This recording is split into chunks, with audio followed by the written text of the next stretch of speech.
At the party, my daughter deliberately raises a question to my husband. Daddy, since Ms. Lloyd is having your baby, does that mean we'll be living with her in the future? He places the nicely cut steak onto my plate and answers softly, Your mommy and I made a deal. Whoever betrays first will disappear from the other's life. I can't afford for that to happen, darling, so this must stay a secret. Even when the baby is born, I will never let mommy find out about them. Then, he signs to me, I'll always love you. My eyes turn red-rimmed without him noticing. Little does he know, my hearing was restored a week ago. He doesn't realize I've learned about the mistress he's been hiding either. And he definitely doesn't know I've secretly bought a ticket to volunteer teach in the Siru Plateau. All I have to do is wait for the paperwork to clear in 7 days. Then, I'll disappear from his life for good. I pushed away the plate of steak before me, refusing to play along with the act. Seeing me on my feet, my husband Jackson Grant immediately stood as well, asking me what had happened in sign language. I shook my head. It's getting late. I'm thinking of turning in for the night. He insisted on following, but his best friend stopped him. Quinn probably needs some rest. You know how fragile she can be. Why are you so eager to leave? Yeah, dude. Cassidy is about to get here. It's been a whole day. Don't you miss her?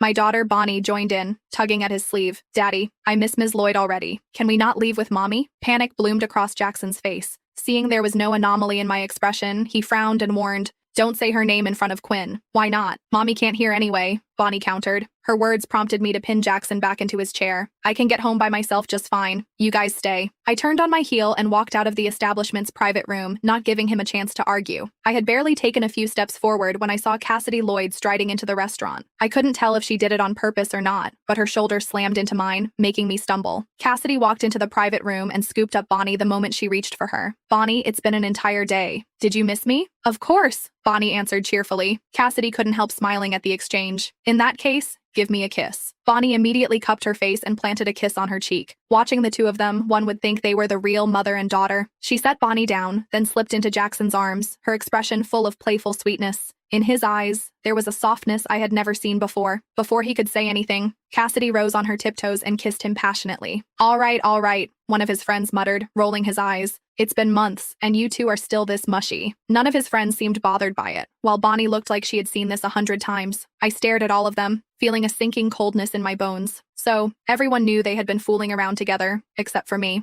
As the teasing around the table amplified, Cassidy's lips curled with a triumphant smile. As if things weren't messy enough, the others started egging them on, asking when the last time they hooked up was. Jackson lowered his head, embarrassed, while Cassidy looked thrilled. 2 days ago, in the room next to the main bedroom. I whispered the same words at the same time as she did, our two voices overlapping, and the whole room exploded with excitement. Some laughed, some cheered on. Jackson, my boy, you finally grew a brain. Yeah, with our status, who the hell stays loyal? As long as you hide it well, you can enjoy life. Quinn is deaf. She'll never find out. When my name came up, the smile on Jackson's face stiffened. His expression turned ice cold. Don't let this get back.